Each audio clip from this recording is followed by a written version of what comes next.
কিরে দোষ, তোর মাই কি কইলো? তোর যাইতে কইলো না থাকতে কইলো?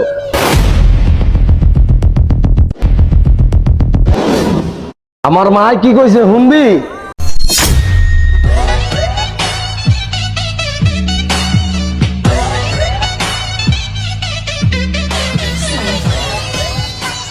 কিরে জাহাঙ্গীর সব শুনি বেটা দেরি করে, কখনো আইতাছে না।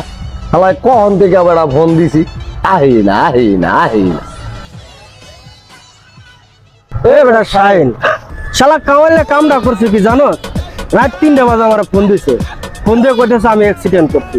আমি খুব তাড়াহুড়ো করে গেছি, যাই দেখি শালা লাখ দেখে ঘুমাইতেছে। কামটা ঠিক করছে কত দেখি? আমাইলে এটা মোটেও ঠিক করে নাই। কিরে দোষ, তুই ওর 3টা বাজে ফোন দিলি কা? আরে হন দোষ, আমার মা না কয় তোর বন্ধু বান্ধব কিরকম একটু পরীক্ষা কর তো। তোর বন্ধুরে তুই একটা ফোন দে, দেখ তোর লিগে কত দূর করে। তো আমি রাইতে চিন্তা করলাম জাহাঙ্গীর রে তাইলে একটা ফোন দিয়া দেখি। তো জাহাঙ্গীর রে যখন ফোন দিলাম না, জাহাঙ্গীর জ্বালায় দেখি পড়ছে, বুঝছো কি বলাটা হয়েছে দোষ। তোরা বন্ধু বান্ধব কি মজাটা লইলি? দোস্ত আমার একটা ফোন আছে, বাবাই ফোন দিছে, একটু কথা বলি।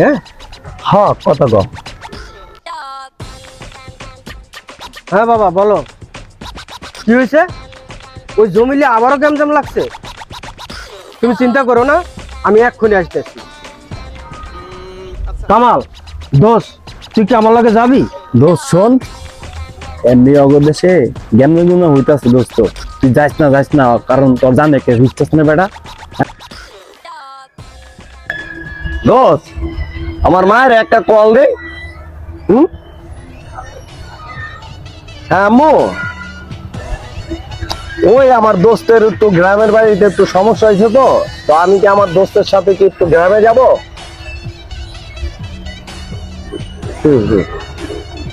আচ্ছা আচ্ছা ঠিক আছে আম্মু, ঠিক আছে রাখলাম। কিরে দোস্ত, তোর মাই কি কইলো? তোর যাইতে কইলো না থাকতে কইলো?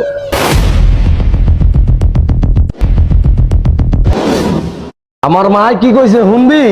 আমার মা কইছে যেই বন্ধু তোর অ্যাক্সিডেন্টের কথা হইন না রাত 3টার সময়তে পারে, সেই বন্ধুর লিগা তোর জীবনটা শুদ্ধা দেয়া দিবি।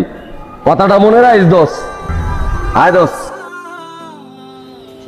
আসলে সব বন্ধুরা এক হয় না। যখন আপনার বিপদ আসবে তখনই আপনি চিনতে পারবেন কে আপনার প্রকৃত বন্ধু আর কে আপনার বন্ধু না। সুতরাং বন্ধুর মতো বন্ধু পৃথিবীতে একটাই যথেষ্ট। ভিডিওটা ভালো লাগলে অবশ্যই একটি শেয়ার করে দিবেন। ধন্যবাদ সকলকে।